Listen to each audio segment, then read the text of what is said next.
नमस्ते दोस्तों, आप सब कैसे हैं? मेरे चैनल पर आपका स्वागत है। मैं फिर से एक और मजेदार कहानी लेकर वापस आ गई हूँ और आज की कहानी काफी रोमांटिक है।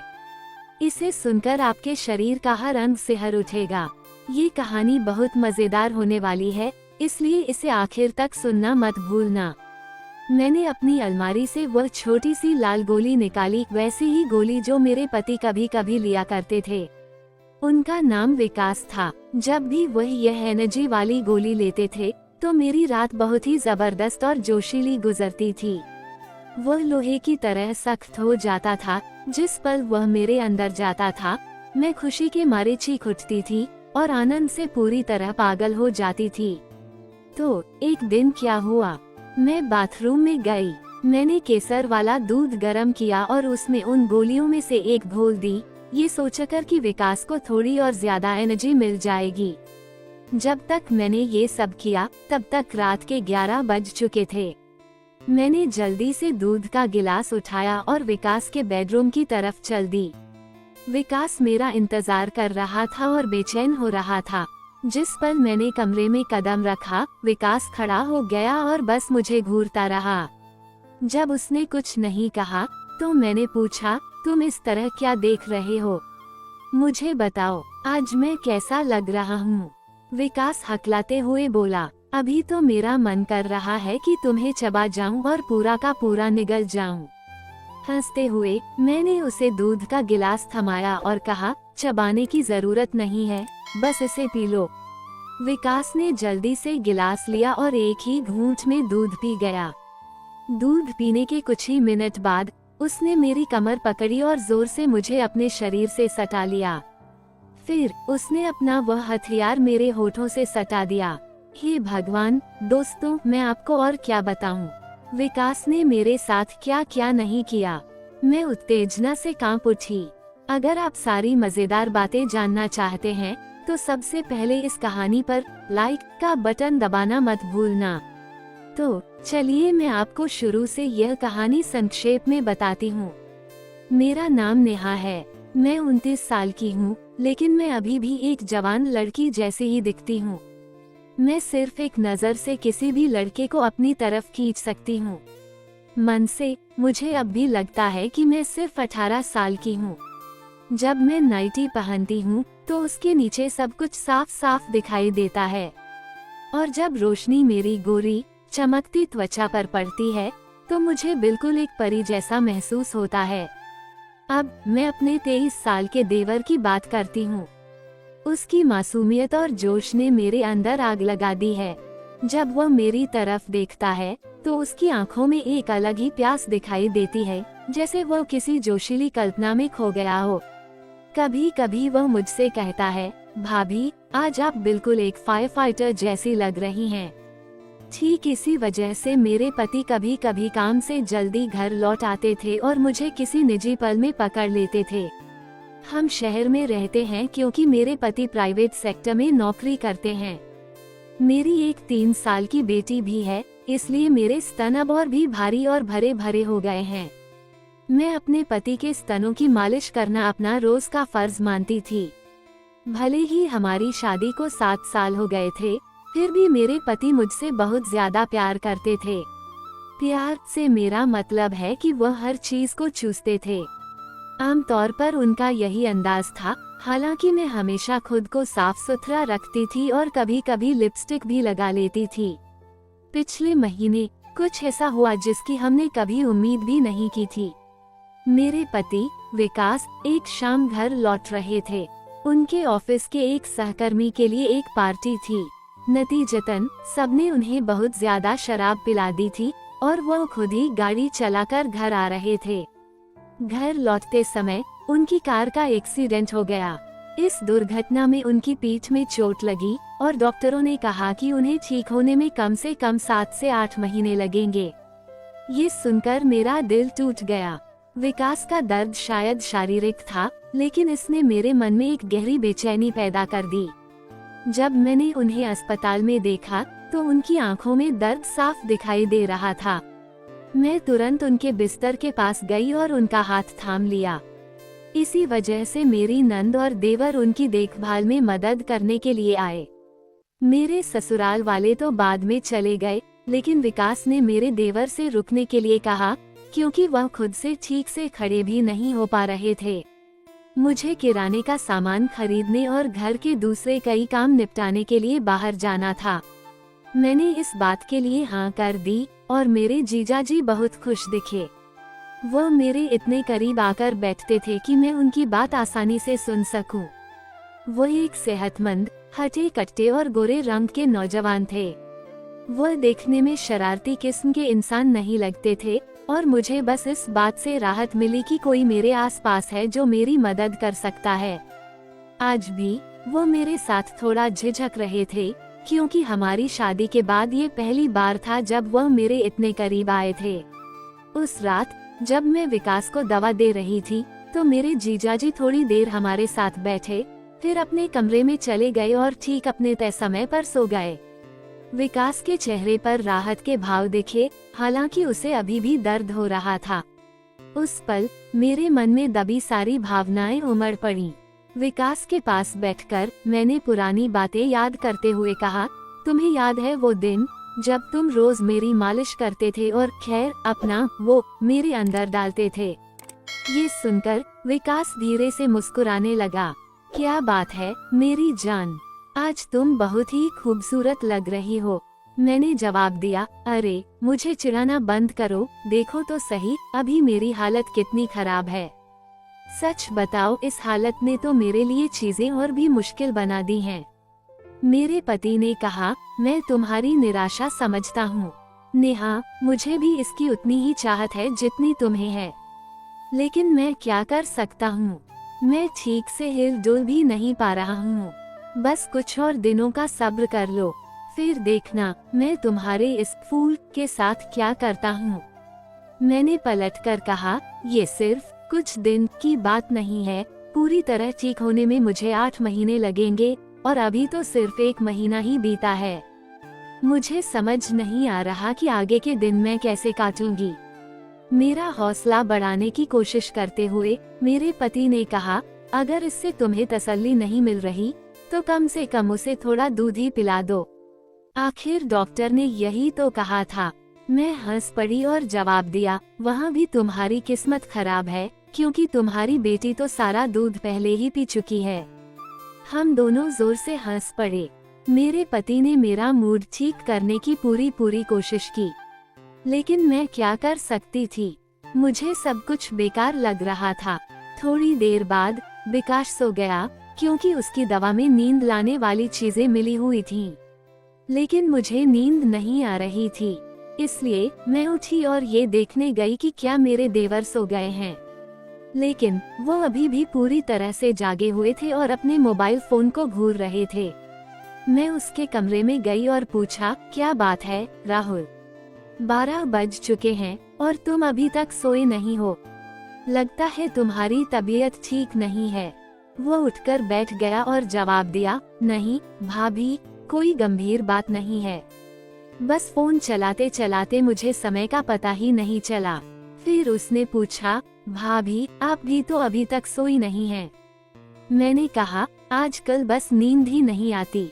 राहुल ने पूछा, क्यों, क्या हुआ? मुस्कुराते हुए मैंने जवाब दिया, नहीं ये बात मैं तुम्हें नहीं बता सकती, तुम्हें ये तब पता चलेगा जब तुम्हारी शादी हो जाएगी। मेरी बात सुनकर राहुल ने अपनी नजरें झुका ली और मन ही मन मुस्कुराया। फिर मैंने उसे छेड़ा, अरे इतनी छोटी सी बात पर शर्मा रहे हो? मुझे बताओ, क्या तुमने पहले कभी किसी लड़की को पटाने की कोशिश की है? राहुल चुप रहा, वो अभी भी हिचकिचा रहा था, इसलिए उसका हाथ पकड़कर मैंने कहा, अरे तुम कितने भोले हो, तुम यहाँ अपनी भाभी से बात कर रहे हो, इतना मत शर्माओ। मैंने प्यार से कहा, भाभी सच कहूँ तो मैंने अपने दोस्तों से भी कभी इस तरह बात नहीं की। मैंने जवाब दिया, कोई बात नहीं, तुम मुझे अपनी दोस्त ही समझो, क्योंकि मुझे इस तरह की बातचीत में सच में बहुत मजा आता है। राहुल ने कहा, हाँ भाभी कोई थी, लेकिन उसने मुझसे बात करना बंद कर दिया। अगर मैं उसे डेट पर ले जाने के लिए पूछता तो वो शायद मुझसे सारे रिश्ते ही तोड़ लेती, है ना? राहुल आगे बोला, नहीं भाभी, सच कहूँ तो मैंने उसे कभी ठीक से छुआ भी नहीं। मैंने शरारती सा चेहरा बनाया और उसे छेड़ा, अरे तुम तो बहुत ही भोले हो। ठीक है, अब जब तुम मेरे पास आ ही गए हो तो मैं तुम्हें संवारूंगी और तुम्हारी जवानी की ताजगी वापस लाऊंगी। जैसे जैसे हमारी बातचीत चलती रही, मैं वहीं राहुल के कमरे में सो गई। अगली सुबह जब मैंने आंखें खोली तो देखा कि राहुल बिस्तर पर बैठा मुझे ही घूर रहा था। जैसे ही मैं जागी, राहुल ने कहा, गुड मॉर्निंग। जब मैंने पूछा, क्या देख रहे हो, उसने जवाब दिया, भाभी आप तो एकदम कमाल की लग रही हैं। वो मुस्कुराया और बोला, तो आज सुबह आप अपनी ही गर्मी का मजा ले रही हैं, लेकिन कल रात तो आप बहुत शर्मा रही थीं। मुस्कुराते हुए उसने पूछा, भाभी अगर आपको बुरा न लगे तो क्या मैं आपसे कुछ पूछ सकता हूँ? मैंने जवाब दिया, अरे कैसी बचकानी बातें कर रहे हो, मुझे बुरा क्यों लगेगा, जो चाहो बेझिझक पूछो। उसने मुझसे कहा, भाभी सच सच बताना, अपने वो 2.5 किलो के थैले हर समय साथ लेकर घूमना क्या आपको भारी नहीं लगता? उसकी यह बात सुनकर मैं जोर से हंस पड़ी।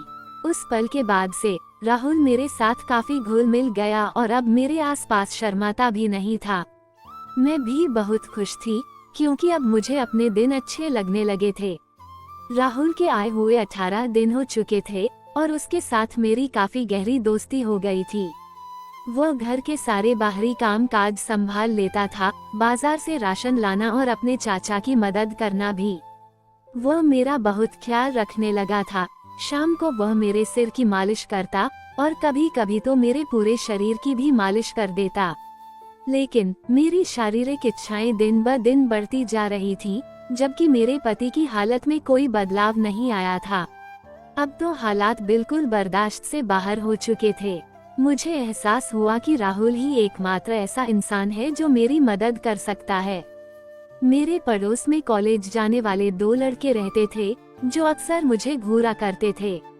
जब भी मैं कपड़े सुखाने छत पर जाती तो वे मुझे एकटक देखते रहते। पहले तो मैंने सोचा कि कुछ दिनों के लिए उनमें से किसी एक का सहारा ले लूं। लेकिन फिर मुझे याद आया कि मैं इस घर की इज्जत हूँ और किसे पता, हो सकता है कि वह मेरी या मेरे पति की बदनामी करवा दे। इसलिए मैंने उन्हें नजरअंदाज करने का फैसला किया। लेकिन राहुल तो अपने ही परिवार का हिस्सा था, इसलिए मैंने पक्का इरादा कर लिया कि वही मेरी मदद करेगा। आज मैंने मन बना लिया था कि मैं राहुल का इस्तेमाल करके अपने इस सूखे हुए बाग को फिर से हरा भरा करूंगी, उसमें फिर से जान डालूंगी। इसी इरादे के साथ मैं खाना बनाने के लिए रसोई में चली गई। जैसे ही राहुल नहाकर वापस आया, मैंने दूध निकालने पंप करने का नाटक करना शुरू कर दिया। मैंने वहीं रसोई में अपना ब्लाउज नीचे खिसकाया और दूध निकालना शुरू कर दिया। मेरी बेटी अभी अभी अपनी दादी के घर गई थी, इसलिए उसे देखने वाला आसपास कोई नहीं था। नतीजतन मुझे खुद ही पंपिंग का काम खत्म करना पड़ा और चूंकि मेरे पति और राहुल के अलावा घर पर कोई और नहीं था, इसलिए मुझे जरा भी डर नहीं लगा। जैसे ही राहुल अंदर आया, वो मुझे देखकर हैरान रह गया और बोला, सॉरी भाभी, प्लीज मुझे माफ कर दो। मैंने उसे नजरअंदाज करने का नाटक करते हुए बाहर निकलना शुरू किया। तभी मैंने उसे रोक लिया। अरे राहुल, क्या बात है? सब ठीक है, अंदर आ जाओ। राहुल ने पूछा, भाभी मैं इस हालत में अंदर कैसे आ सकता हूँ? मैंने जवाब दिया, इतना शर्माना बंद करो, बस जल्दी से अंदर आओ और मेरी मदद करो। राहुल ऐसा करने के लिए उत्सुक था, लेकिन चूंकि मैं उसकी भाभी थी, इसलिए उसे थोड़ी हिचकिचाहट महसूस हुई। तो मैंने कहा, अरे तुम इतना क्यों शर्मा रहे हो? इधर आओ और मेरी मदद करो। राहुल धीरे धीरे किचन में आया और ठीक मेरे बगल में खड़ा हो गया। वो बस मुझे घूरे जा रहा था। मैंने पूछा, तुम मुझे ऐसे क्यों देख रहे हो? क्या तुमने पहले कभी ऐसा कुछ नहीं देखा? उसने जवाब दिया, मेरा यकीन करो भाभी, मैं शब्दों में बयान नहीं कर सकता कि मुझे अभी कैसा महसूस हो रहा है। ये बिल्कुल अविश्वसनीय है भाभी। मैंने कहा, मेरी तारीफ करना बंद करो और बस यहाँ मेरी मदद करो। फिर राहुल ने कहा, भाभी, मुझे असल में पता नहीं है कि यह कैसे करना है। मैंने उससे कहा, अरे बेवकूफ, इसके साथ छेड़छाड़ मत करो, बस इसे लो, इसे स्थिर पकड़ो और थोड़ा हल्का दबाव डालो। थोड़ी देर बाद जैसे ही राहुल के हाथों की हरकत की गति तेज होने लगी, मुझे एहसास हुआ कि अब मेरे लिए नीचे झुकने और खुद को सही स्थिति में लाने का समय आ गया है। मैं नीचे झुकी और राहुल ने मेरे पीछे से चीजों को संभाला, लेकिन बस कुछ ही पलों में राहुल का काम हो गया। तब मुझे एहसास हुआ कि उसका काम खत्म हो गया है। ये देखकर मुझे काफी निराशा हुई। फिर भी मैं हंसे बिना नहीं रह सकी। गुस्से का नाटक करते हुए मैंने राहुल को प्यार से एक थप्पड़ मारा और कहा, तुमने ये क्या कर दिया, बेवकूफ। हमने अभी शुरू भी नहीं किया था कि तुमने पहले ही खत्म कर दिया। उसके बाद जैसे ही उसका जोश ठंडा हुआ, राहुल के मुंह से अचानक निकल पड़ा, सॉरी भाभी। मुझे सच में बहुत अफसोस है। मैंने पहले कभी ऐसा कुछ नहीं किया था, इसलिए मैं बस अपना कंट्रोल खो बैठा। मैं जाकर खुद को साफ कर लेता हूँ। उसने मेरी कोई और बात सुनने का इंतजार नहीं किया और तुरंत किचन से बाहर भाग गया। मैंने उसे रोकने की कोशिश नहीं की, क्योंकि मैं जानती थी कि उस वक्त मेरे सामने आना उसके लिए आसान नहीं होता। इसलिए आज रात का खाना देर से बना, तो मैंने जल्दी से खाना बनाया और उसे विकास के कमरे में ले गई। वह वहीं बैठा खाने का इंतजार कर रहा था। विकास बहुत ही सीधा सादा और नेक दिल इंसान है। वह मेरा बहुत ख्याल रखता है। जब मैं उसके लिए खाना लेकर गई, तो मैं पसीने से भीगी हुई थी। मुझे उस हालत में देखकर उसने कहा, तुम्हें इतनी जल्दी किस बात की है? नेहा, अपने काम आराम से किया करो।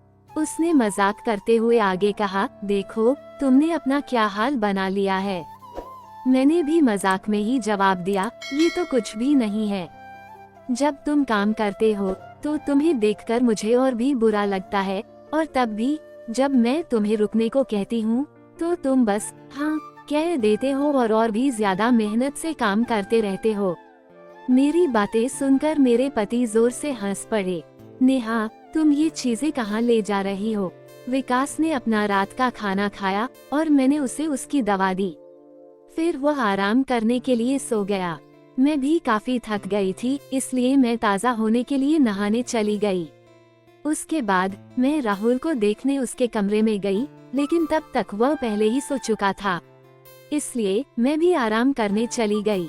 शाम को जब मैं राहुल के लिए चाय लेकर गई, तो वह फोन पर बात कर रहा था। मुझे देखते ही उसके चेहरे पर मुस्कान आ गई।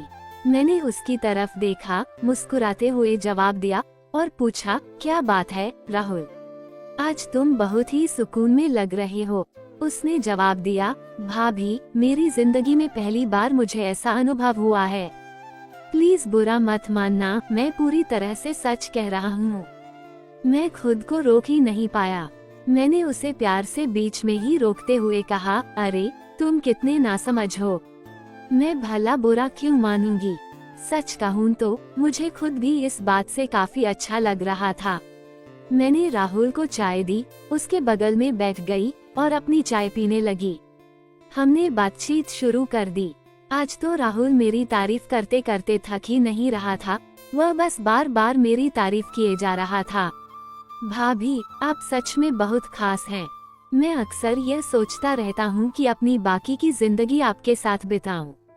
पिछले 18 दिन मेरे लिए जन्नत जैसे रहे हैं, और ऊपर से आपकी बेमिसाल खूबसूरती। मैं मुस्कुराई और कहा, आज तो तुम तारीफों के पुल बांध रहे हो। राहुल ने मेरा हाथ थामा और कहा, आप सही कह रही हैं, भाभी। अब आपको एक काम में मेरी मदद करनी होगी। आपको वही करना होगा जो मैं कहूँ। प्लीज भाभी, मना मत करना। बस एक ही बात है, मेरी गर्लफ्रेंड बन जाए, बस थोड़ी सी देर के लिए। उसके बाद आप जो भी कहेंगी मैं वही करूँगा। ये कहते ही राहुल का चेहरा शर्म से लाल हो गया और मैं जोर से हंस पड़ी। मैंने प्यार से उसके सिर पर हाथ फेरा और कहा, अरे तुम कितने भोले हो, इतने सीरियस क्यों लग रहे हो? मुझे बताओ, क्या मैंने कभी तुम्हें किसी भी काम से रोका है? वैसे भी तुम्हारे अंकल तो मेरी मदद करने के मामले में बिल्कुल ही बेकार हैं। और इतना शर्माना बंद करो। अगर तुम ऐसे ही शर्माते रहोगे तो हमारा काम कैसे चलेगा? ये कहकर मैंने आगे जोड़ा, अब से मैं सिर्फ तुम्हारे साथ ही सोऊंगी। बस इस बात का ध्यान रखना कि तुम मेरा अच्छे से ख्याल रखो। दोस्तों, आपको ये कहानी कैसी लगी? अगर आपको ये पसंद आई तो प्लीज मुझे कमेंट्स में जरूर बताना और इस चैनल को सब्सक्राइब करना ताकि मैं आपके साथ और भी शानदार कहानियाँ शेयर कर सकूं। और लाइक बटन दबाना मत भूलना। धन्यवाद। अगले एपिसोड के लिए बने रहिए।